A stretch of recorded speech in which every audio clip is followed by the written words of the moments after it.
Итак, сегодня в нашем клубе очередной артефакт. Речь Лаврентии Берии на 19-м съезде ВКПБ. Государственное издательство БССР, Минск, 1952 год.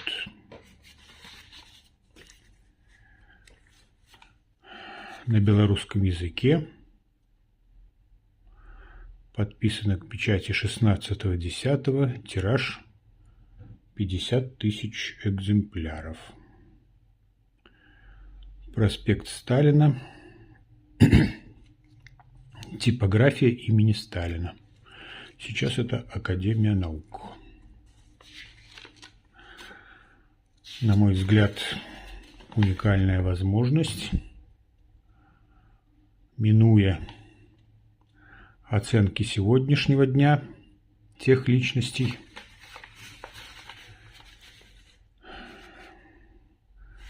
посмотреть, как выглядело обращение политическое тогда. Итак, читаем. Товарищи, у справаздачным дакладзе ЦК, зробленым товарищем Маленковым, подведены вынікі дзейнасці нашай партыі за час ад 18 до 19 з'езда. У жыцці нашай партыі і савецкага народа за гэты перыяд асаблівае месца займаюць дзве падзеі, на якіх я і хачу спыніцца. Першай з іх з'яўляецца Вялікая айчынная вайна. У гэтай вайне вырашалася пытанне аб лёсе нашай радзімы і аб лёсе дзяржаў і народаў Еўропы і Азіі. Кожнаму ясна, што калі б перамогу атрымала гітлераўская кааліцыя, то гэта прывяло б да страшэннага заняволення і знішчэння народаў нашай краіны і народаў многіх іншых краін. Сотні мільёнаў людзей, калі б былі б не зведзены да становішча рабоў. Фашысцкія варвары знішчылі б сучасную цывілізацыю і адкінулі б назад усё чалавецтва на многія дзесяцігоддзі. І калі гэтага не здарылася, то перш за ўсё таму, што народы Савецкага Саюзу у смярцельнай схватцы з фашысцкімі захопнікамі дабіліся поўнай перамогі. Раптоўнасць вераломнага нападу на СССР стварыла на першым этапе вайны умовы, выгадныя для гітлераўскіх войск.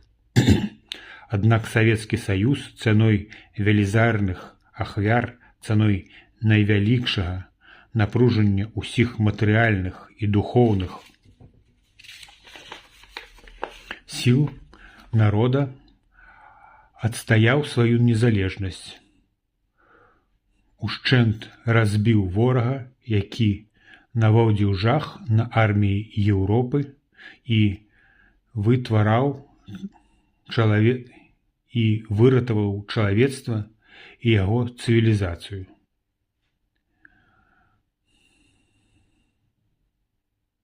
Натхніцелем і арганізатарам вялікай перамогі савецкага народа была камуністычная партыя, кіруемая таварышам Сталіным.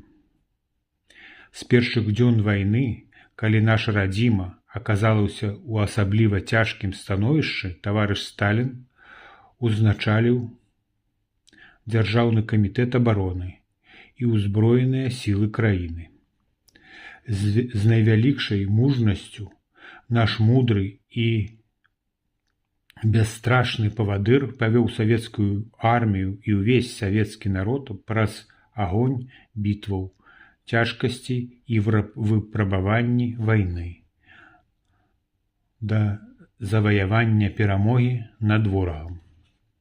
Вялікае шчасце для нашай партыі і ўсіх народаў СССР, што ў гэты цяжкі перыяд на чале савецкай дзяржавы і яе арміі стаяў таварыш Сталін.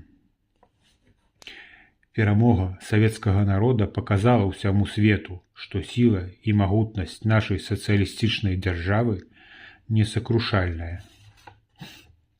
Так адзін з важнейшых урокаў Вялікай Айчыннай вайны. Такі адзін з важнейшых урокаў Вялікай Айчыннай вайны. Праўда, урокі гісторыі не ўсім пашлі на карысць. Амерыканскія імперыялісты, разжырэўшыя на двух сусветных войнах, ап'янёныя вар'яцкай ідэяй устанаўлення свайго сусветнага панавання, зноў штурхаюць народы ў бездань сусветнай войны.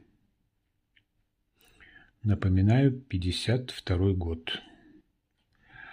Цяперашнія заправілы Злучаных Штатаў Амерыкі, Морганы, Рокфеллеры, Меланы, Дюпоны і іншыя, у руках якіх знаходзяцца рычагі амерыканскай дзяржаўнай і ваеннай машыны, узмоцнена ствараюць новыя сусветныя манаполіі накшталт еўрапейскага аб'яднання вугалю і сталі, сусветнага нафтавага картэля для таго, каб хутчэй прыбраць да рук эканоміку іншых дзяржаў і падпарадкаваць яе сваім інтарэсам.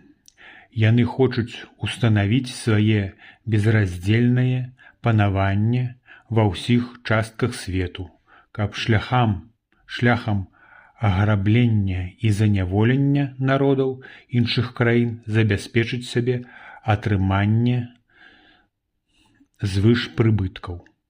Для гэтага ім патрэбна вайна. З мэтай падрыхтоўкі вайны буйны амерыканскі капітал укупе з амерыканскай ваеншчынай бярэ на сябе усе функцыі фашысцкага рэжыму. Каб падаваць у сваёй краіне імкненне народу да захавання міру, каб падавіць у сваёй краіне імкненне народа да захавання міру і ўсякую апазіцыю да сваёй авантурысцкай палітыкі. Штурхаючы краіну на шлях вайны, яны да таго ж разлічваюць, што гонка ўзброенняў і ваенная сітуацыя дазволяць прадухіліць эканамічны крызіс. Але крызіс гэты няўхільна насоўваецца на эканоміку Злучаных Штатаў Амерыкі і ніякімі хітраваннямі і авантурамі фінансавых вараціл не ўдасца яго пазбегнуць. Паскараючы гонку узбраенняў, прыстасаваўшы ўсю сваю эканоміку да мэт падрыхтоўкі вайны, яны баяцца міру больш, чым вайны, хоць няма ніякага сумлення у тым, што, развязаўшы вайну, яны толькі паскораць свой крах і сваю гібель. Раскінуўшы па ўсяму свету сетку ваенных баз, умоцнена, складаючы усякага роду агрэсіўныя ваенныя блокі, яны ліхаманкава рыхтуюць вайну супраць СССР і іншых міралюбівых дзяржаў. Яны бесперапынена засылаюць у нашу краіну і ў іншыя міралюбівыя краіны шпіёнаў і дыверсантаў, якія падбіраюцца па ўсяму свету з расленных падонкаў чалавецтва. Пільнасць савецкіх людзей з'яўляецца найвайстрэйшай зброяй у барацьбе з варожымі лазутчыкамі, і няма сумлення ў тым, што павышаючы, адточваючы сваю пільнасць, савецкі народ здолее абясшкодзіць агентаў імперыялістычных падпальшчыкаў вайны. Калі б яе не засылалі, колькі б яе не засылалі, і як бы не маскіравалі.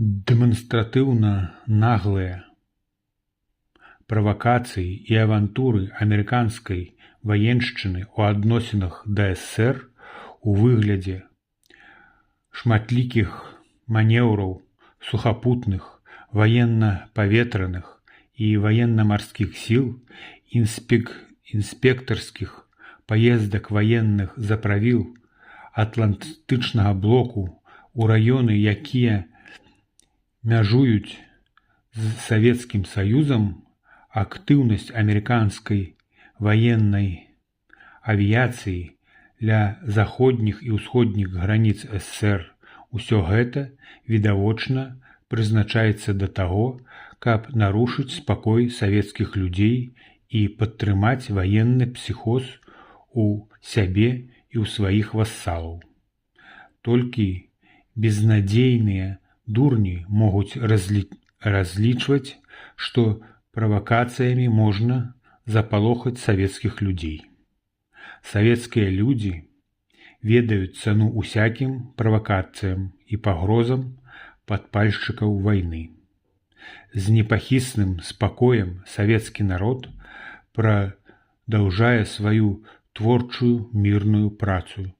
Ён упэўнен у сіле і магутнасці сваёй дзяржавы і сваёй арміі, здольнай нанесці тым, хто адважыцца напасць на нашу радзіму, сакрушальны удар і назаўсёды адбіць ахвоту да пасягненняў на рубяжы Савецкага Саюза. Другой найвялікай падзеяй у жыцці партыі і савецкага народа з'яўляецца новы магутны ўздым народнай гаспадаркі, які даў магчымасць павысіць узровень нашай прамысловасці у параўнанні з даваенным часам у 2,3 раза і зрабіць буйны крок на шляху да сацыялізма, да камунізма. Вайна, навязаная нам гітлераўскім фашызмам, самая жорсткая і цяжкая з усіх войн, калі-небудзь перажытых нашай радзімай, перапыніла наша мірнае развіццё. Гітлераўскія каты, праводзячы ў акупіраваных імі раёнах варварскую тактыку выпаленай зямлі, нанеслі цяжкія раны савецкай народнай гаспадарцы. У гэтых умовах з заканчэннем вайны перед намі паўстала вельмі складаная задача наладзіць жыццё ў раёнах, пацярпеўшых ад нямецкай акупацыі, аднавіць даваенны ўзровень прамысловасці і сельскай гаспадаркі і затым перавесці гэты ўзровень у больш ці менш значных размерах. У гэты цяжкі перыяд таварыш Сталін даў нам разгорнутую праграму аднаўлення народнай гаспадаркі і ўказаў шляхі яе ажыццяўлення. Таварыш Сталін з уласцівай яму незгінальнай воляй і энергіяй непасрэдна кіраваў усёй работай партыі і дзяржавы па арганізацыі рабочага класа, калгаснага сялянства і інтэлігенцыі на выкананне пасляваеннага 5гадовага плана. Як ведама, пасляваенны 5гадовы план быў выкананы паспяхова. У цяперашні час прамысловасць, сельская гаспадарка і транспарт нашай краіны развиваются на базе самой перадовой тэхнікі і забяспечваюць павелічэнне ўсей грамадскай вытворчасці у нябачных раней маштабах. Каб наглядна уявіць маштабы нашай прамысловай вытворчасці, прывяду некаторыя прыклады. Калі параўняць аб'ём прамысловай прадукцыі, выпушчанай за апошнія 2 гады, з вытворчасцю прамысловай прадукцыі за ўсе гады першай і другой пяцігодак, то атрымаецца, што за 51 і 52 гада вытворчасць прамысловай прадукцыі будзе на 22% больш, чым за 2 пяцігодкі разам узятыя. А за адзін толькі 52 год такіх важнейшых відаў прамысловай прадукцыі, як электраэнергія, чорныя металы, вугаль, нафтапрадукты, цэмент і прадметаў шырокага ужывання будзе вытварана намнога больш, чым за ўсе гады першай пяцігодкі. Што ж датычыць машынабудавання, якое з'яўляецца асновай тэхнічнага прагрэсу ўсёй народнай гаспадаркі, то яно развіваецца яшчэ больш хуткімі тэмпамі.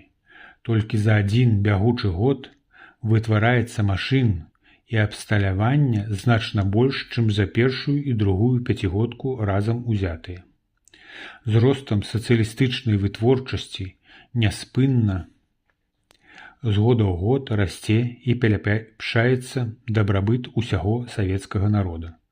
У эканамічных і палітычных адносінах, а таксама у адносінах сваёй абароназдольнасці Савецкі Саюз цяпер мацнейшы, чым калі б там не было, і больш, чым калі-небудзь здольны вытрымаць любыя выпрабаванні. Калі вораг адважыцца пайсці на нас вайной, то Савецкі Саюз, які стаіць на чале міру і дэмакратыі, здолее даць сакрушальны адпор любой групоўцы агрэсіўных імперыялістычных дзяржаў, здолее разграміць і пакараць зарваўшыхся агрэсараў і падпальшчыкаў вайны.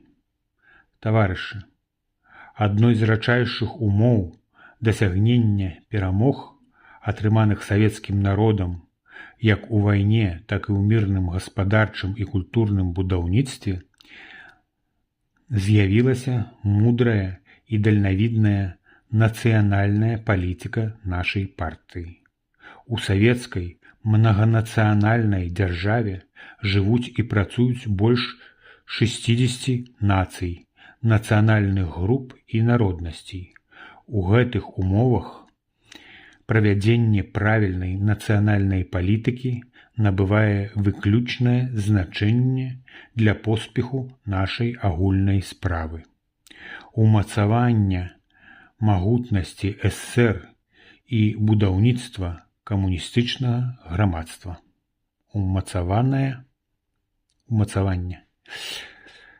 Нацыянальная палітыка нашай партыі базіруецца на стройнай навукова абгрунтаванай тэорыі нацыянальнага пытання, як часткі ленінскага вучэння аб пралетарскай рэвалюцыі. Тварцамі праграмы і палітыкі камуністычнай партыі у нацыянальным пытанні з'яўляюцца Ленін і Сталін. Таму і называюць нашу нацыянальную палітыку ленінска-сталінскай. Нацыянальная палітыка нашай партыі горача адабраецца і адзінадушна падтрымліваецца народамі Савецкага Саюза. Ленін і Сталін непасрэдна кіравалі справай стварэння савецкай многанацыянальнай дзяржавы. Пасля смерці вялікага Леніна таварыш Сталін накіроўваў усю работу партыі па наладжванню брацкага супрацоўніцтва народаў нашай краіны. по ўмацоўванню Саюза Рэспублік, по развіццю эканомікі і культуры нашых народаў. Таварышу Сталіну належыць выключная роля ў распрацоўцы марксістска-ленінскага вучэння па нацыянальнаму пытанню. Ён узбагаціў марксізм-ленінізм тэорыяй нацыі, развіў ленінскае вучэнне аб адзінстве нацыянальных і інтэрнацыянальных задач рабочага класа, аб стратэгіі і тактыцы нацыянальнага вызваленчага руху ў эпоху імперыялізма, распрацаваў тэарэтычныя асновы нацыянальнай палітыкі камуністычнай партыі ва ўмовах савецкай многанацыянальнай дзяржавы. Стварыў вучэнне аб сацыялістычных нацыях і іх развіцці ў барацьбе за перамогу камунізма. Вялікая кастрычніцкая рэвалюцыя, звергнуўшая капіталізм, разняволіла народы Расіі, ліквідавала нацыянальны гнёт і прывяла народы да сапраўднага адраджэння. Пасля ліквідацыі буржуазіі з яе нацыяналістычнымі пытаннямі і ўстанаўлення савецкага ладу ў нашай краіне на базе старых буржуазных нацый узніклі, развіліся і аформіліся новыя сацыялістычныя нацыі. У выніку паслядоўнага ажыццяўлення ленінска-сталінскай нацыянальнай палітыкі ў нашай краіне зжыта атрыманая у спадчыну ад царызма фактычная няроўнасць у гаспадарчым і культурным развіцці паміж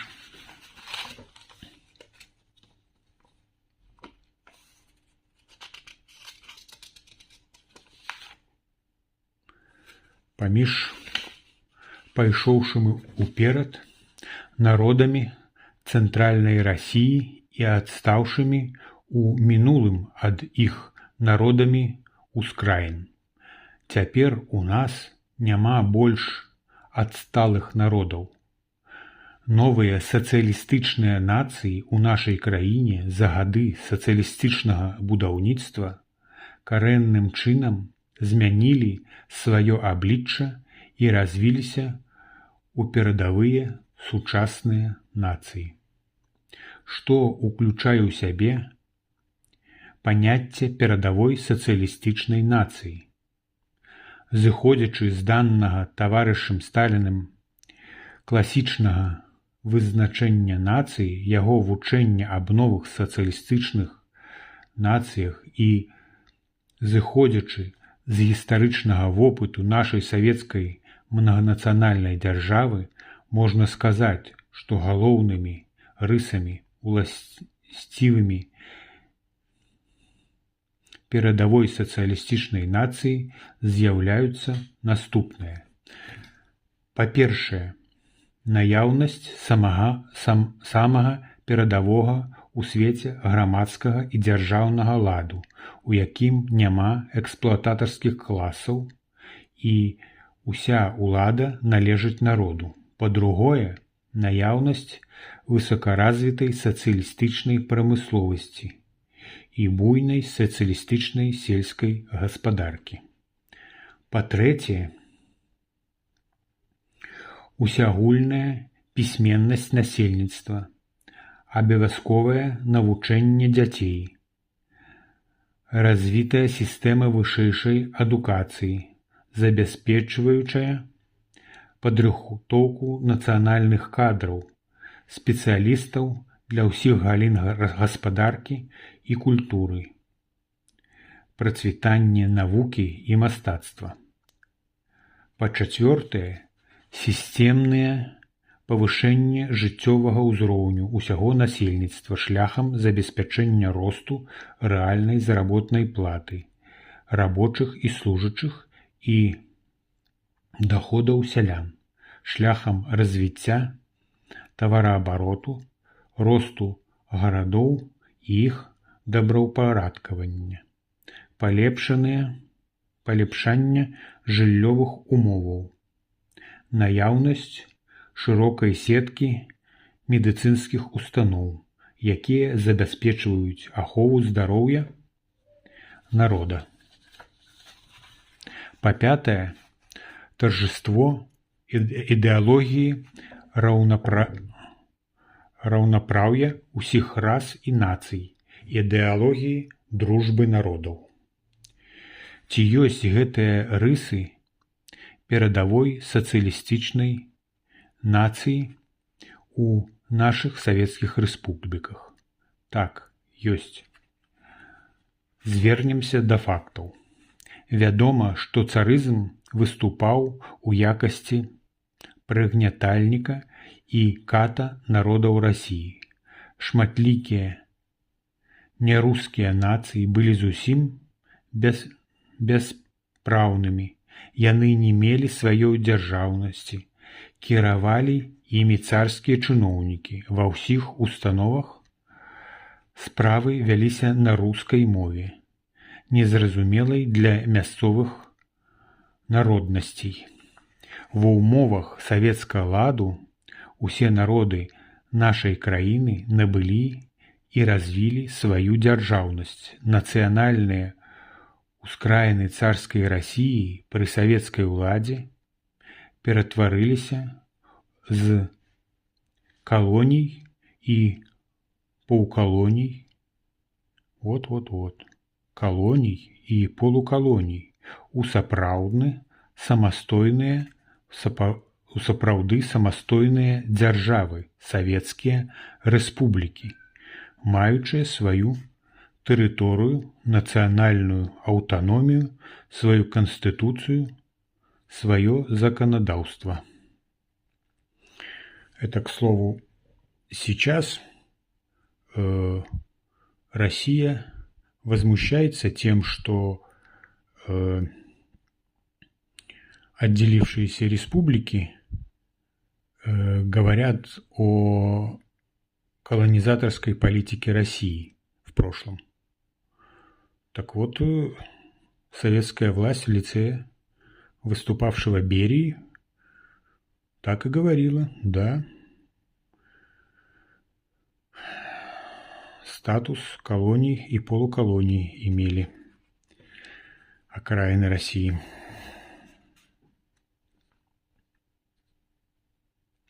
У органах улады, у органах гаспадарчага і адміністратыўнага кіравання, у судовых органах саюзных і аўтаномных рэспублік, нацыянальных абласцей, акруг, раёнаў і сёл людзі, выбраныя народам, ведаючыя быт, звычаі і псіхалогію мясцовага насельніцтва, вершаць дзяржаўныя справы народнай, зразумелай усяму насельніцтву мове. Такога сапраўднага раўнапраўя нацыі няма ні ў адной буржуазнай державе. А теперь то же самое российские комментаторы говорят о том, что такая политика была вредна.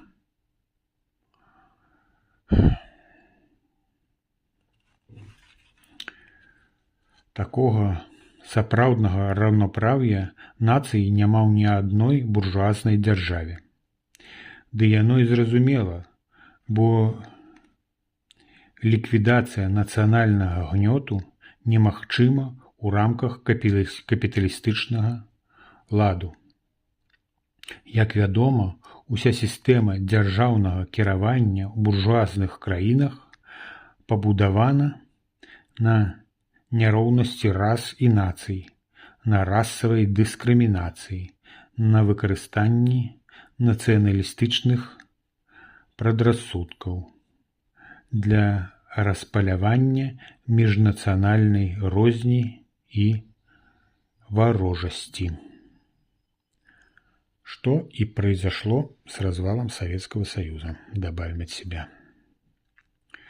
У наш час асабліва вялікім разгулам расавай і нацыянальнай дыскрымінацыі вызначаюцца дзве дзяржавы: Злучаныя Штаты Амерыкі і Паўднёва-Афрыканскі Саюз. Камуністычная партыя і ўрад Савецкага Саюза паслядоўна, праводзячы ленінска-сталінскую нацыянальную палітыку побач з высокім узроўнем развіцця ўсёй народнай гаспадаркі СССР, забяспечылі больш хуткае развіццё эканамічна адсталых нацыянальных рэспублік. У выніку гэтага ліквідавана атрыманая у спадчыну ад мінулага гаспадарчая і культурная няроўнасць паміж народамі СССР, што, безумоўна, з'яўляецца адным з важнейшых дасягненняў нацыянальнай палітыкі савецкай улады. Аб поспехах у развіцці савецкіх нацыянальных рэспубліках можна было б правесці многа пераканаючых даных, але я абмежуюся толькі некаторымі прыкладамі. У савецкіх рэспубліках за перыяд сталінскіх пяцігодак створаны занава металургічная, нафтавая і хімічная прамысловасць, пабудаваны буйныя электрастанцыі, заводы па вытворчасці сельскагаспадарчых машын, трактараў і аўтамабіляў, цэментныя заводы, буйныя тэкстыльныя і харчовыя камбінаты і многія іншыя прамысловыя прадпрыемствы. Што прамысловасць нацыянальных рэспублік і асабліва буйная прамысловасць развівалася хутчэй, чым у цэлым па СССР, можна бачыць на прыкладзе савецкіх рэспублік Усходу: узбекскай, казахскай, кіргізскай, туркменскай і таджыкскай. Прадукцыя буйнай прамысловасці гэтых рэспублік за час з 1928 года па 1951 год вырасла ў 22 разы, тады як па СССР у цэлым яна вырасла за гэты ж час у 16 разоў. Вядома, што ў недалёкім мінулым усходнія ускраіны царскай Расіі па ўзроўню развіцця прамысловасці амаль не адрозніваліся ад такіх сваіх суседзяў, як Турцыя, Іран, Афганістан. За гады савецкай улады нашы сярэднеазіяцкія рэспублікі ў прамысловым развіцці хутка абагналі мяжуючыя з СССР усходнія краіны і далёка пайшлі ўперад. Калі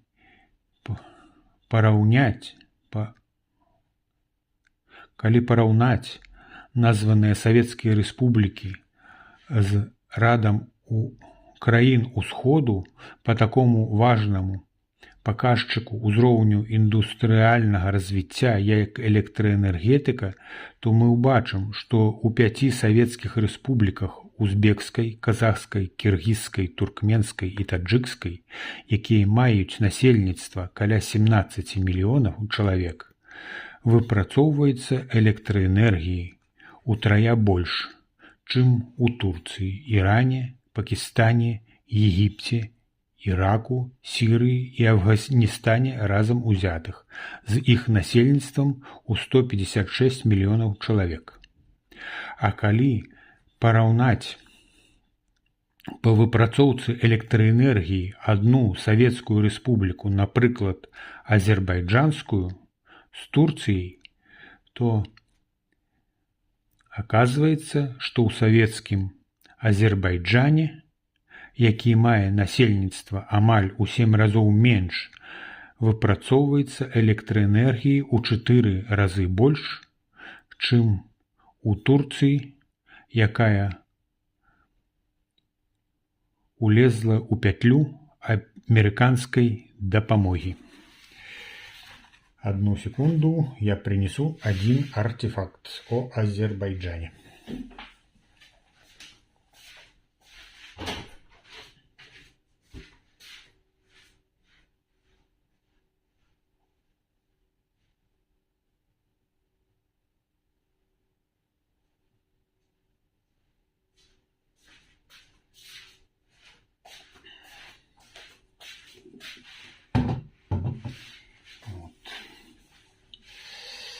Это сувенир,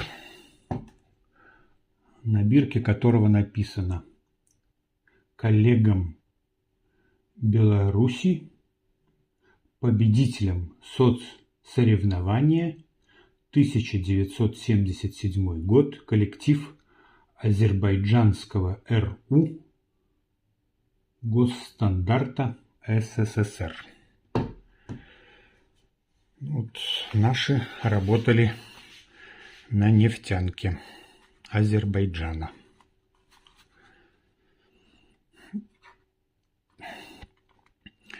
Наши советские республики намного опередили у своим развитии и старые промысловые краины Заходней Европы. Параўнаем, напрыклад, одну Советскую Республику украинскую с двумя буйными европейскими буржуазными краінамі з Францыяй і Італіяй. Зразумела, у данным выпадку не ўсё можна параўноўваць. Вядома, што ва ўкраінскай ССР эксплуататарскія класы ўжо даўно ліквідаваны, заводы, фабрыкі. Зямля і ўсе прадукты працы з'яўляюцца здабыткам народа. Назаўсёды знішчана беспрацоўе. Уся ўлада безраздзельна належыць народу. У гэтых адносінах і Францыю, і Італію, дзе ва ўладзе стаяць капіталісты, савецкая Украіна пакінула далёка ззаду яшчэ больш 30 гадоў таму назад. Таму параўнаем толькі некаторыя важнейшыя даныя аб эканоміцы гэтых краін. Савецкая Украіна, якой за час свайго існавання двойчы прыходзілася узнімацца з руін і попелу пасля нашэсцяў чужаземных захопнікаў, выплаўляе цяпер чугуну намнога больш, чым Францыя і Італія разам узятыя. Дае сталі і пракату больш, чым Францыя, і ў 3 з лішнім раза больш, чым Італія. Здабывае вугалю у 1,5 раза больш, чым Францыя і Італія разам. Выпускае трактароў па магутнасці амаль у 3 раза больш, чым іх выпускаюць разам Францыя і Італія. Вырошвае збожжа, бульбы, цукровых буракоў і вырабляе цукру значна больш, чым Францыя і Італія разам узятыя. На аснове уздыму сацыялістычнай прамысловасці і калгаснай сельскай гаспадаркі украінскі народ жыве заможным жыццём і карыстаецца усімі дабротамі культуры, што пазбаўлены працоўныя масы Францыі і Італіі. Не менш паказальны прыклад хуткага гаспадарчага развіцця савецкіх рэспублік Прыбалтыкі пасля таго, як яны устанавілі ў сабе савецкі лад. Калі параўнаць літоўскую, латвійскую і эстонскую саюзныя рэспублікі з Нарвегіяй, Галандыяй і Бельгіяй, то акажацца, што ў савецкіх рэспубліках тэмпы развіцця прамысловасці непараўнальна вышэй, чым у названых капіталістычных дзяржавах Еўропы. К пачатку 1952 года Літоўская ССР пераўзвышыла даваенны ўзровень прамысловай вытворчасці ў 2,4 раза, латвійская ў 3,6, эстонская ў 4,1.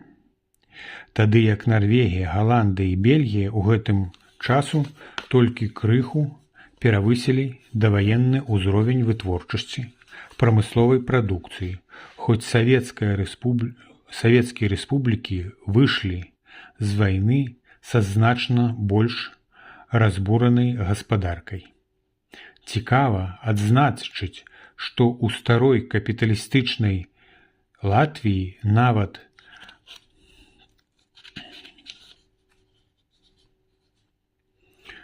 па пераўвялічных даных тагачасных яе правіцеляў прамысловая вытворчасць з 13 па 39 год, гэта значыць за 26 гадоў павялічылася ў 1,5 раза, а ў новай савецкай Латвіі за 11 гадоў з 40-51 прамысловая вытворчасць, нягледзячы на разбурэнні, выкліканыя вайной і варожай акупацыяй, павялічылася ў 3,6 раза. Такія ж значныя паспехі ёсць і ў галіне развіцця сельскай гаспадаркі. З перамогі калгаснага ладу у ССР сельская гаспадарка савецкіх рэспублік трывала стала на шлях няспыннага ўздымку. Калгасны лад з'явіўся адным з найвялікшых заваяванняў савецкай улады, таму што ён далучыў сялянскія масы да будаўніцтва сацыялізма, адкрыў новыя, небывалыя да таго часу магчымасці развіцця ўсіх галін сельскагаспадарчай вытворчасці і стварыў умовы для пастаяннага павышэння матэрыяльнага і культурнага ўзроўню жыцця мільёнаў славян. У выніку, ва ўсіх савецкіх рэспубліках мы маем цяпер буйную, высокатаварную сацыялістычную сельскую гаспадарку з шырокім прымяненнем навейшых дасягненняў агранамічнай навукі і аснашчоную сучаснай тэхнікай лепш, чым у любой іншай краіне. Гэта можна бачыць у кожнай рэспублікі Савецкага Саюзу. Але я спынюся зноў на савецкіх рэспубліках усходу, дзе, як вядома, да савецкай улады сельская гаспадарка была найбольш адсталай, дзе не было і ў паміне якіх-небудзь сельскагаспадарчых машын, хоць бы самых прасцейшых. У цяперашні час на палях калгасаў і саўгасаў узбекскай, казахскай, кіргізскай, туркменскай і таджыкскай ССР працуе 121 тысяча трактароў, у пераводзе на 15 сильныя 23 тысячи камбайнаў, 102 тысячи машин для сяўбы, апрацоўкі і ўборкі бавоўны і сотні тысяч іншых сельскагаспадарчых машын і прылад. Па тэхнічнай аснашчонасці сельскай гаспадаркі савецкія рэспублікі усходу стаяць значна вышэй самых развітых капіталістычных краін Еўропы. Узяць хоць бы забеспячэнні трактарамі. У савецкім Узбекістане на кожную 1000 гектараў пасеўнай плошчы прыпадае 14 трактароў, тады як у Францыі на такую ж плошчу прыпадае 7 трактароў, а ў Італіі 4 трактары значна меншай магутнасці. Няма чаго і гаворыць, што ў зарубежных краінах усходу трактароў ёсць мізерная колькасць. Калі ва Узбекскай ССР адзін трактар прыпадае на 70 гектараў пасеву, то ў Пакістане адзін трактар прыпадае на 9000 гектараў, у Індыі на 13 000 гектараў, у Іране на 18 000 гектараў пасеву.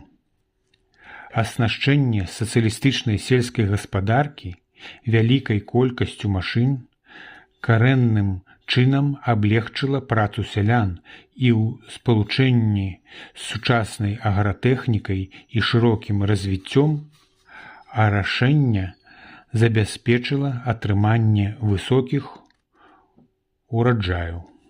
Возьмем, к прыкладу, бавоўну, адну з вядучых тэхнічных культур развітай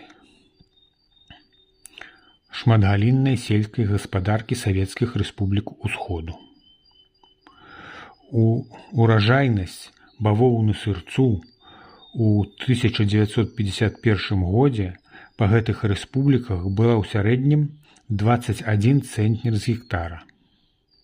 Ні ў адной краіне свету, якая вырошчвае бавоўну, няма такой уражайнасці, якой дабіліся савецкія бавоўнаводы.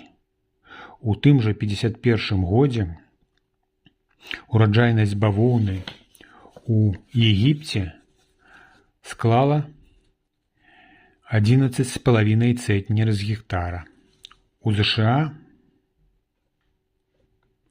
8,3, у Індыі 3,4, у Пакістане 5,2, у Турцыі 7,2, у Ірана 4,5 цэнтнера з гектара. Трэба улічыць, што высокія ураджаі бавоўны ў савецкіх рэспубліках Усходу атрыманы на вялікіх плошчах, аб чым сведчыць тот факт, што названыя савецкія рэспублікі вырошчваюць бавоўну столькі ж, колькі Індыя, Егіпет, Іран, Турцыя і Афганістан разам узятыя.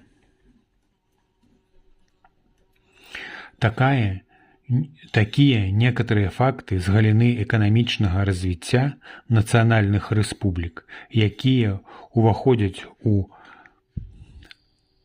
састаў Саюза ССР. Яны гавораць аб тым, што эканоміка гэтых рэспублік бесперапынна расце і развіваецца, не ведаючы крызісаў і спадаў. Гэтыя факты, нарэшце, сведчаць аб тым, што могуць дасягнуць народы, якія парвалі з імперыялізмам і вызваліліся ад панавання памешчыкаў і капіталістаў. Каб стварыць развітую сацыялістычную эканоміку ў савецкіх нацыянальных рэспубліках, трэба было пакончыць з культурнай адсталасцю большасці рэспублік, разгарнуць ва ўсю культурнае будаўніцтва, стварыць шырокую сетку пачатковых і сярэдніх школ на роднай мове, занава арганізаваць сістэму вышэйшай адукацыі і наладзіць у вялікіх маштабах падрыхтоўку кваліфікаваных рабочых, інжынераў, тэхнікаў, аграномаў і заатэхнікаў, настаўнікаў, урачоў з карэнных нацыянальнасцей. У выніку правядзення ленінска-сталінскай нацыянальнай палітыкі народы Савецкага Саюза ажыццяўлялі сапраўдную культурную рэвалюцыю. К сучаснаму моменту ў савецкіх рэспубліках у прамысловасці, будаўніцтве і на транспарце працуе больш 2 мільёнаў інжынерна-тэхнічных работнікаў. У сельскай гаспадарцы занята каля 400 тысяч аграномаў, заатэхнікаў, лесаводаў і іншых спецыялістаў, амаль 2 мільёны настаўнікаў і выкладчыкаў працуе ў школах, тэхнікумах і вышэйшых навучальных установах, амаль 300 тысяч урачоў і 900 тысяч фельчараў, медыцынскіх сясцёр і іншага сярэдняга медыцынскага персаналу працуе у лячэбных установах гарадоў і сельскай мясцовасці.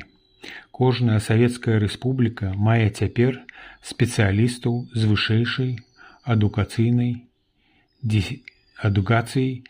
дзесяткі тысяч.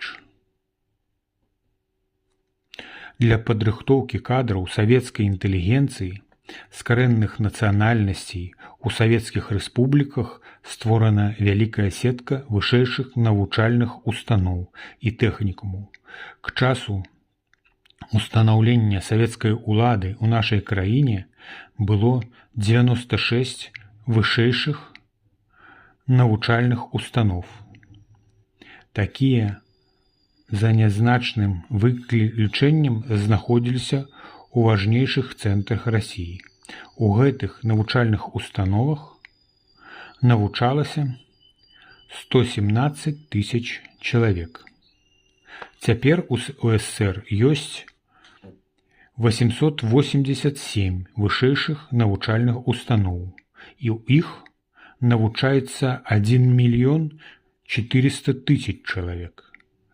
На Украіне навучаецца 216 тысяч студэнтаў, у савецкіх рэспубліках Сярэдняй Азіі 104 тысячы, у рэспубліках Закаўказья 80 тысяч, у Беларусі 35 тысяч, у прыбалтыйскіх савецкіх рэспубліках 37 тысяч студэнтаў. Па ступені развіцця вышэйшай адукацыі савецкія рэспублікі намнога апярэдзілі не толькі зарубежныя краіны ўсходу, але і краіны заходняй Еўропы. Так, напрыклад, у Таджыкскай ССР на 10 тысяч чалавек насельніцтва навучаецца ў вышэйшых навучальных установах 58 чалавек, у туркменскай 60, у кіргізскай 64, ва узбекскай 71, азербайджанскай 93 чалавекі. У той час, як у Іране на 10 тысяч чалавек насельніцтва навучаецца у вышэйшых навучальных установах 3 чалавекі, у Індыі 9, Егіпце і Турцыі 12, Швецыі 21, Італіі 32, у Даніі 34, у Францыі 36 чалавек. За час савецкай улады 48 нацыянальнасцей стварылі сваю пісьмовасць і народнай мове выдаюць падручнікі, кнігі, газеты. За апошнія 30 гадоў у рэспубліках Савецкага Саюза пабудавана каля 90 тысяч добраўпарадкаваных і абсталяваных школ, з іх амаль 2/3 у нацыянальных, саюзных і аўтаномных рэспубліках. З ростам сацыялістычнай эканомікі з года ў год усё вышэй узнімаецца ўзровень дабрабыту насельніцтва Савецкага Саюза. Ва ўсіх савецкіх рэспубліках значна узнялася рэальная заработная плата рабочых і служачых, і намнога павялічыліся даходы сялян. За перыяд з 40 па 51 год агульная сума даходаў рабочых і служачых і даходаў сялян узрасла на 78%. Вялікія клопаты праяўляе савецкая дзяржава аб ахове здароўя народаў нашай краіны. Паказальным у гэтых адносінах з'яўляецца забяспечанасць насельніцтва урачэбнай дапамогай. Прывяду некалькі прыкладаў па асобных савецкіх рэспубліках. Да ўстанаўлення савецкай улады ва Узбекістане, один урач прыпадаў на 31 тысячу человек насельніцтва. Вот это обеспеченность. Прыкладна на столькі ж чалавек насельніцтва прыпадае цяпер один урач у Пакістане.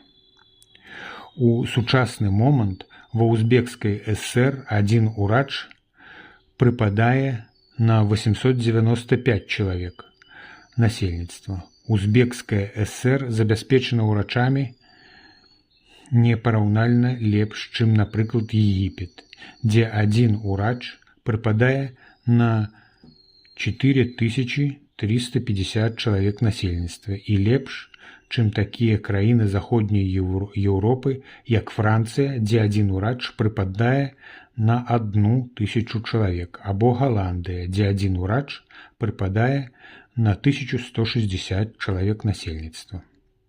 У Азербайджанскай ССР один урач прыпадае на 490 чалавек насельніцтва. Насельніцтва савецкага Азербайджана забяспечана урачэбнай дапамогай у 8,5 разоў лепш, чым насельніцтва Турцыі, і ў 23 разы лепш, чым насельніцтва Ірана. Што ж датычыць Грузінскай ССР, дзе один урач прыпадае на 373 чалавекі, у Армянскай ССР, дзе один урач прыпадае на 483 чалавекі, то насельніцтва гэтых рэспублік забяспечана урачэбнай дапамогай у значна большай ступені, чым насельніцтва любой краіны свету. Але справа не толькі ў тым, што насельніцтва савецкіх рэспублік забяспечана большай колькасцю урачоў.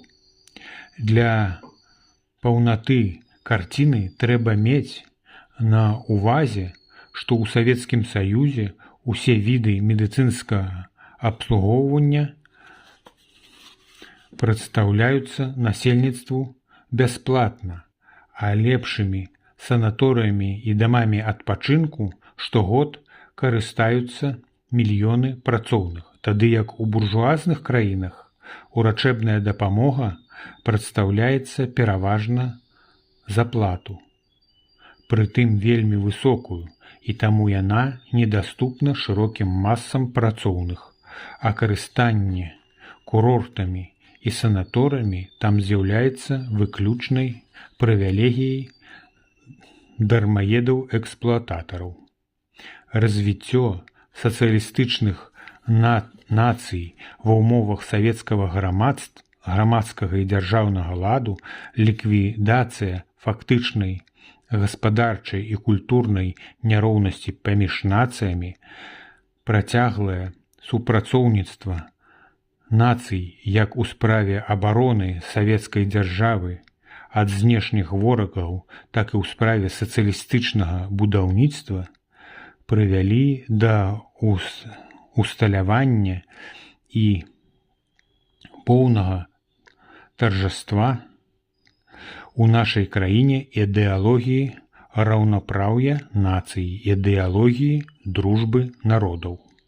Дружба паміж народамі нашай краіны прайшла праз многія выпрабаванні.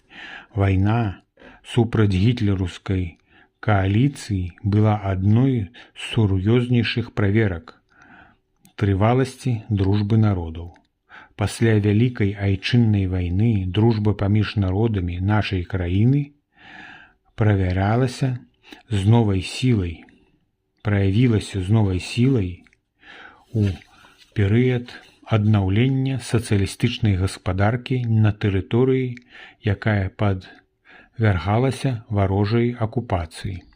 У аднаўленні гаспадаркі рэспублік і абласцей, якія падвергліся акупацыі, прынялі самы гарачы ўдзел усе народы Савецкага Саюзу, таму што яны лічылі гэта сваёй кроўнай справай і неадкладанай агульнадзяржаўнай задачай.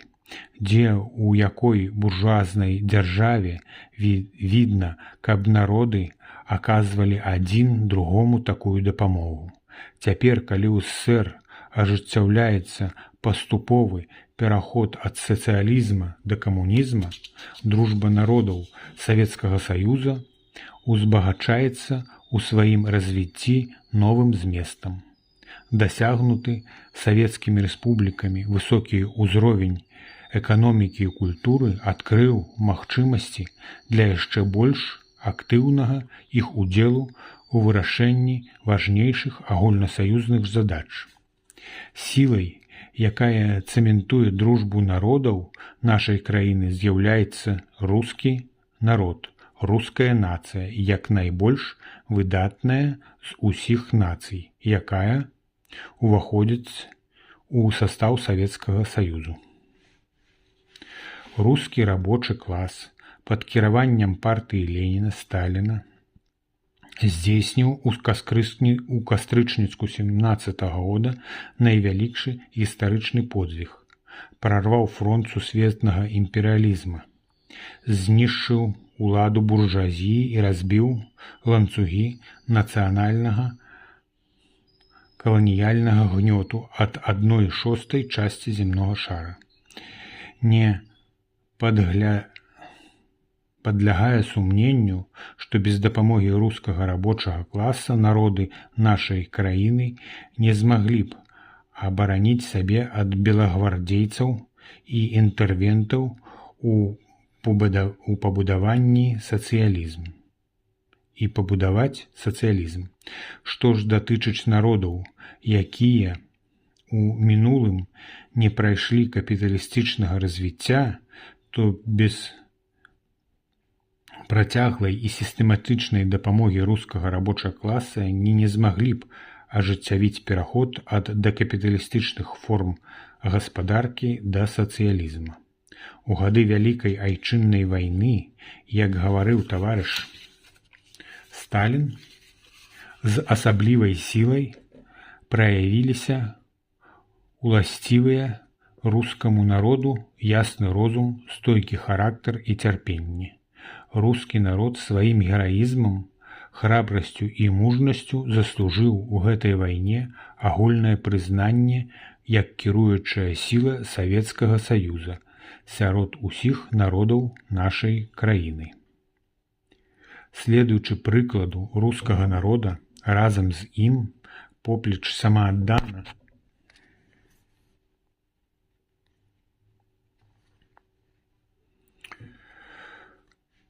разам з рускім народам,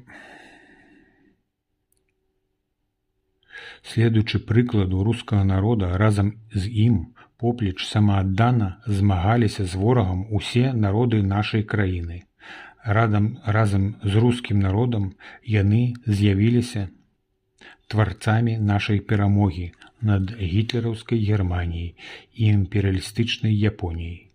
Народы нашай краіны паказалі ўсяму свету, якую магутную і несакрушальную сілу мае савецкая сацыялістычная многанацыянальная дзяржава, заснаваная на сталінскай дружбе народаў. У аснове дружбы народаў нашай краіны ляжыць агульнасць іх жыццёвых інтарэсаў.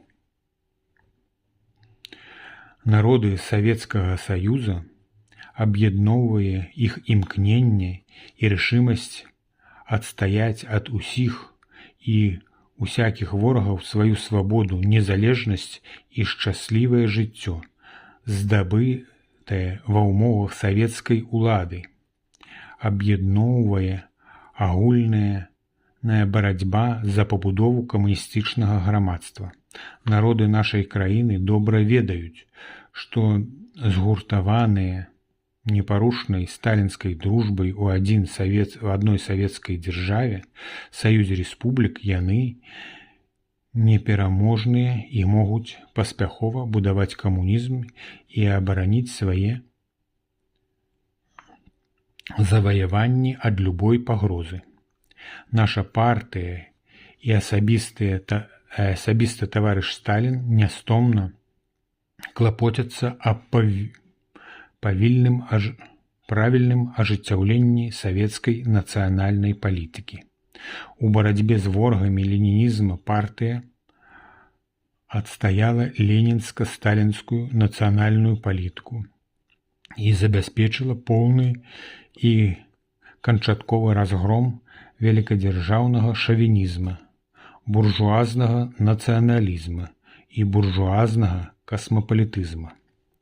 Вялікай заслугай правадыра нашай партыі таварыша Сталіна з'яўляецца тое, што сваім мудрым кіраўніцтвам ён забяспечыў сапраўднае адраджэнне і небывалы ўздым фізічных і духоўных сіл усіх народаў нашай краіны. Згуртаваў непарушнай брацкай дружбай і накіраваў іх намаганні да адзінай вялікай мэты, да ўзмацнення магутнасці нашай радзімы і перамогі камунізму. Поспехі ў развіцці сацыялістычных нацый, дасягнутыя ў сістэме адзінай многанацыянальнай савецкай дзяржавы, маюць велізарнае міжнароднае значэнне. На нашым прыкладзе рабочы клас капіталістычных краін бачыць шлях да свайго вызвалення ад эксплуатацыі, ад галечы і беспрацоўя, ад растучай пагрозы ўстанаўлення фашызма. На нашым прыкладзе народы, калоніі і залежных краін бачаць шлях ад гнёту і бяспраўя да свабоды і незалежнасці, ад міжнацыянальнай розні і варожасці да брацкай дружбы паміж народамі, ад голаду і галечы да заможнага жыцця, ад непісьменнасці і культурнай адсталасці да працвітання культуры, навукі і мастацтва. Увесь ход гісторыі ўсё больш і больш пацвярджае словы правадыра нашай партыі таварыша Сталіна, што цяпер справа ідзе да таго, што сацыялізм можа паслужыць і пачынае ўжо служыць для многамільённых мас абшырнейшых каланіяльных дзяржаў імперыялізма з цягам вызвалення. Ідэі свабоды, нацыянальнай незалежнасці, ідэі сацыялізма праніклі ў самыя аддаленныя куткі занявольных краін. Народы, якія змагаюцца за сваё вызваленне, ведаюць, што на іх баку вялікі лагер міру і дэмакратыі, што Савецкі Саюз, Кітайская Народная Рэспубліка і краіны народнай дэмакратыі адстойваюць справу міру, свабоды, незалежнасці і сапраўднага раўнапраўя ўсіх рас і нацый, і што нават сам факт існавання гэтых дзяржаў накладае ўзду на чорныя сілы рэакцыі, аблягчаючы прыгнечаным народам іх барацьбу. Кіруючыя кругі Злучаных Штатаў Амерыкі і іншых буржуазных дзяржаў у сваім бяссіллі супраць растучага нацыянальнага вызваленчага руху лемантуюць на ўвесь свет, што барацьба прыгнечаных народаў са сваімі прыгнятальнікамі з'яўляецца вынікам савецкай прапаганды на ўсходзе. Незадачлівым буржуазным палітыкам быў дан адказ на гэта таварышам Сталіным яшчэ многа гадоў таму назад. Таварыш Сталін гаворыў: «Нас абвінавачваюць у тым, што мы вядзем прапаганду на ўсходзе. Мы не маем патрэбы ў прапагандзе на ўсходзе. Варта любому грамадзяніну залежнай краіны або калоніі прыехаць у савецкую краіну і паглядзець, як у нас людзі кіруюць краінай. Варта паглядзець, як чорныя і белыя, рускія і нярускія людзі ўсіх колераў і народнасцей стаяць у адной упрашцы і цянуць разам справу кіравання вялікай краінай, каб пераканацца, што гэта адзіная краіна, дзе братства народаў з'яўляецца не фразай, а справай. Ніякай Друкаванай або вуснай прапаганды нам не патрэбна, калі ў нас ёсць факт такой прапаганды справай, як Саюз Савецкіх Сацыялістычных Рэспублік. Народна-дэмакратычныя краіны, будуючы ў сябе новае жыццё, выкарыстоўваюць багаты вопыт будаўніцтва і умацавання савецкай многанацыянальнай дзяржавы. Паміж дэмакратычнымі дзяржавамі склаўся новы тып адносін, якога яшчэ не ведала гісторыя чалавецтва.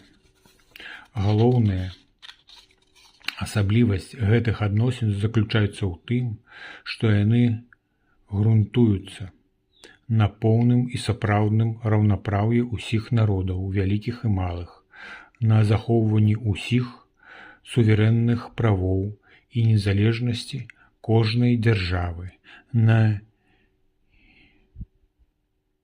неўмяшанні ва ўнутраныя справы другой дзяржавы, у адрозненні ад імперыялістычнай палітыкі, дыктату і закабалення народаў.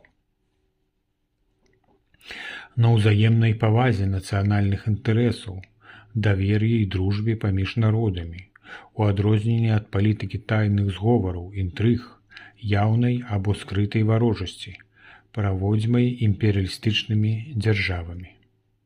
На цесным эканамічным супрацоўніцтве і ўзаемадапамозе, якія абяспечваюць найбольш спрыяльныя ўмовы гаспадарчага развіцця у поўнай адпаведнасці з нацыянальнымі інтарэсамі кожнай краіны, у адрозненні ад жорсткай канкурэнтнай барацьбы за крыніцы сыравіны і рынкі збыту, якая пануе ў лагеры імперыялізма.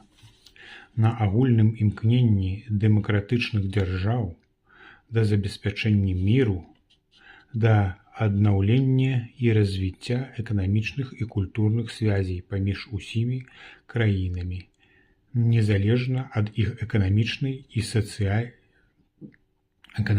і сацыяльных сістэм, у інтарэсах паляпшэння жыцця мільёнаў людзей ва ўсіх краінах зямнога шара, у адрозненні ад імперыялістычнай палітыкі, мілітарызацыі эканомікі, падрыхтоўкі і развязвання новай сусветнай вайны, наступлення на жыццёвы ўзровень працоўных.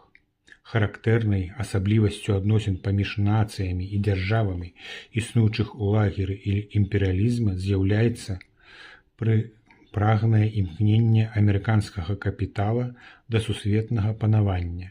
Амерыканскі імперыялізм, які раскінуў ва ўсіх частках свету свае сеці, як ненасытны павук высмоквае жыццёвыя сокі ў многіх народаў і дзяржаў, не грэбуючы ніякімі сродкамі для іх закабалення. Найбольш пашыраным метадам з'яўляецца закабаленне пад выглядам так званай амерыканскай дапамогі. Прычым, краіна, якая атрымала амерыканскую дапамогу ў кароткі тэрмін, страчвае свае суверэнныя правы і незалежнасць і нізводзіцца да становішча васала. Самае большае, на што можа разлічваць такая краіна, гэта становішча ні ў якім разе не раўнапраўнага партнёра. Такім нераўнапраўным партнёрам Злучаных Штатаў Амерыкі сёння з'яўляецца Великабрытанія, якая калісьці лічылася уладарніцай мароў, майстэрняй свету. Амерыканскі імперыялізм з кожным днём усё больш і больш адцясняе Англію ад крыніц сыравіны і ад рынкаў збыту.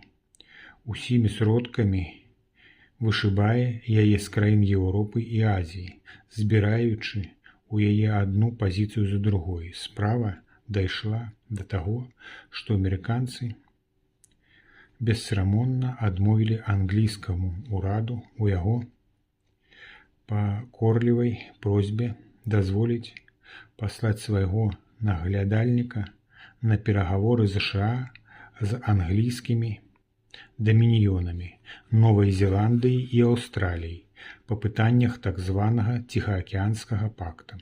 У сувязі з гэтым нават англійскі кансерватыўны друк нядаўна з горкасцю наракаў на тое, што з Англіяй абыходзяцца як з беднай сваячкай, якую павучаюць, трэціруюць або ігнаруюць. А адна з кансерватыўных газет Daily Mail прама заявіла, калі мы будзем траціць свае пазіцыі то тут, то там, неўзабаве нам не будзе чаго траціць. Нельга думаць, што кіруючыя кругі Англіі не разумеюць гэтага. Аднак яны ўсё яшчэ прадаўжаюць падпарадкоўваць амерыканскаму дыктату, стараючыся рабіць добрую міну пры дрэннай гры.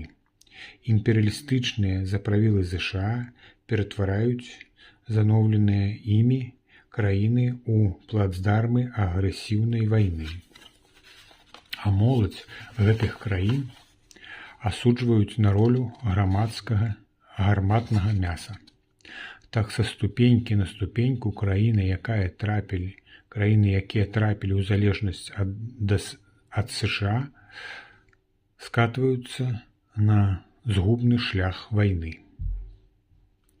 Імкнуючыся выратаваць капіталізм усюды, дзе толькі яму пагражае небяспека, змагаючыся за захаванне каланіяльнага панавання і самых рэакцыённых рэжымаў усюды, дзе ім пагражае нацыянальна-вызваленчы рух і дэмакратычная рэвалюцыя, амерыканскі імперыялізм стаў аплотам і цытадэлью сусветнай рэакцыі.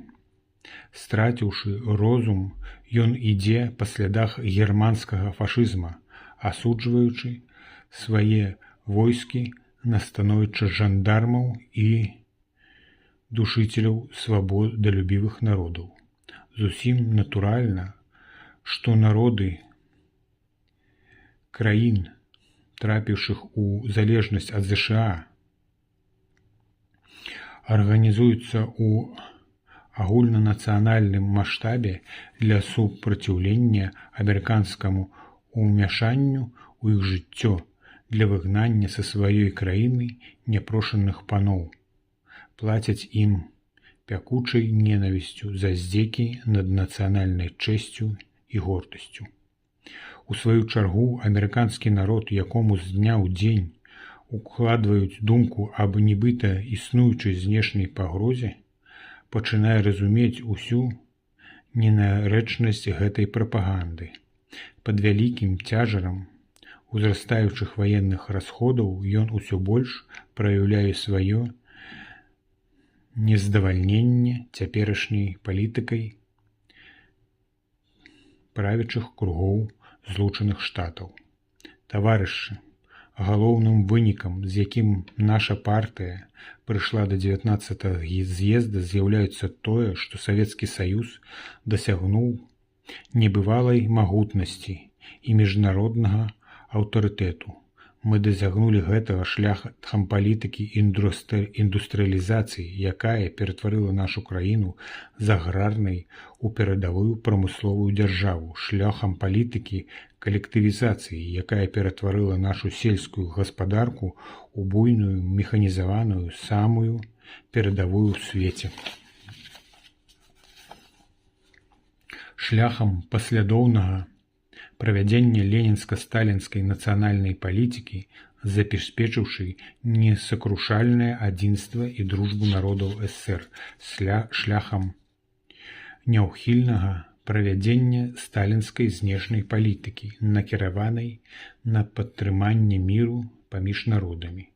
На высокую степень узняліся дабрабыт і культура народаў нашай краіны. Гісторыя паказвае, што за 35 гадоў савецкай улады наша краіна дасягнула такога прамысловага прагрэсу, для дасягнення якога капіталістычным краінам спатрэбіліся стагоддзі. Калі СССР за годы савецкай улады павялічыў сваю прамысловую вытворчасць у 39 разоў, то Англіі на павелічэнне прамысловасці вытворчасці ў столькі ж разоў спатрэбілася 162 гады з 1790 по 51, а Францыя за апошнія 90 гадоў павялічыла сваю прамысловую вытворчасць усяго толькі ў 5,5 разоў. Што ж датычыць Злучаных Штатаў Амерыкі, то за апошнія 35 гадоў яны павялічылі выпуск прамысловай прадукцыі толькі ў 2,6 раза. Сваіх поспехаў сацыялістычныя дзяржавы дабіліся ў гістарычна кароткі тэрмін, таму што савецкі лад адкрыў небывалыя дагэтуль магчымасці для хуткага эканамічнага і культурнага развіцця СССР. Таму, што барацьбой нашага народа за сацыялізм кіравала камуністычная партыя, якая ведала, куды весці справу і не баіцца цяжкасцей. Шлях да перамогі сацыялізму ў нашай краіне не быў лёгкім. На гэтым шляху было нямала цяжкасцей і перашкод як унутранага, так і знешняга парадку. Але наша партыя заўсёды была у мабілізацыйнай гатоўнасці і паспяхова іх пераадольвала. Цяпер, калі перад намі стаяць вялікія складаныя задачы камуністычнага будаўніцтва, наша партыя, як партыя кіруючая савецкай дзяржавай, абавязана прадбачыць цяжкасці і бачыць ва ўсеўзбраенні і быць ва ўсеўзбраенні, каб павесці народ на іх пераадольванне. Мы ўпэўнены, што наша партыя, створаная і выхаваная Ленінам, Сталіным, і найдалей заўсёды будзе на вышыні сваіх вялікіх задач. Разам з вялікім Ленінам таварыш Сталін будаваў і ўмацоўваў нашу партыю, вёў рабочы клас Расіі на штурм капіталізма у кастрычніку 17-го года, ствараў першы ў свеце савецкую дзяржаву. Больш чвэрці стагоддзя пасля смерці вялікага Леніна таварыш Сталін вядзе нашу партыю і савецкі народ па няведаных шляхах будаўніцтва новага камуністычнага жыцця. На кожным новым этапе гэтага шляху таварыш Сталін тэарэтычна ўзброівае нашу партыю, вучыць яе прадбачыць далейшы ход падзей і нацэльвае на вырашэнне галоўных задач. Велізарнай падзеяй і у ідэйным жыцці партіі з'яўляецца далейшае развіццё марксістска-ленінскай тэорыі таварышам Сталінам у яго рабоце «Эканамічныя праблемы сацыялізма ў СССР». Палажэнне і вывады, дадзеныя таварышам Сталінам у гэтай рабоце, маюць асабліва важнае значэнне таму, што яны адкрываюць новы раздзел у развіцці марксістска-ленінскай навукі і непарыўна звязаны з галоўнымі задачамі практыкі камуністычнага будаўніцтва ў СССР. Вядома, што Маркс і Энгельс ператварылі сацыялізм з утопіі ў навуку.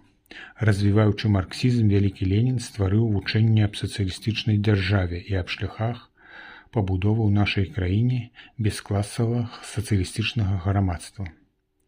Ажыццяўляючы гэтае вучэнне, партыя пад кіраўніцтвам таварыша Сталіна дабілася сусветна гістарычнай перамогі. Сацыялізм з мары лепшых розумаў чалавецтва ператварыўся ў рэчаіснасць. Савецкі народ пабудаваў сацыялізм, і наша краіна уступіла у паласу паступовага пераходу ад сацыялізма да камунізма. У гэтых умовах перад нашай партыяй паўсталі новыя пытанні марксістска-ленінскай тэорыі, якія папярэднія умовы неабходна стварыць Якія папярэднія ўмовы неабходна стварыць для ажыццяўлення пераходу ад сацыялізма да камунізма? Што для гэта неабходна зрабіць? Якія асноўныя заканамернасці гэтага важнага гістарычнага перыяду? І мы бачым, як таварыш Сталін даў на ўсе гэтыя надзённыя жыццёвыя важныя пытанні руху нашага савецкага грамадства чоткія і ясныя адказы, якія асвятлілі партыі і савецкаму народу іх прадстаячы шлях. Несумненна, што указанні таварыша Сталіна аб умовах і шляхах ажыццяўлення паступовага пераходу ад сацыялізма да камунізма наш з'езд і ўся наша партыя прымуць як сваю праграму барацьбы за пабудову камунізму. Бурная гэтую сталінскую праграму наша партыя і ўвесь савецкі народ сустрэлі з найвялікшым энтузіязмам. Яна акрыляе лепшыя мары савецкіх людзей і не натхняе іх на новыя гераічныя справы у імя торжества вялікіх ідэй Леніна і Сталіна. Наш пабеданосны рух па шляху да камунізму паслужыць невычарпальнай крыніцай натхнення для рабочага класа і працоўных усіх краін у іх рэвалюцыйнай барацьбе за мір, дэмакратыю і сацыялізм. У гэтыя гістарычныя дні 19-го з'езда савецкі народ, моцны сваім адзінствам як ніколі, згуртован вякол сваёй роднай камуністычнай партыі і гатоў да новых працоўных подвігаў у славу сваёй айчыны. Народы нашай краіны могуць быць упэўнены ў тым, што камуністычная партыя, узброеная тэорыяй марксізма-ленінізма пад кіраўніцтвам таварыша Сталіна прывядзе нашу краіну да запаведнай мэты, да камунізма.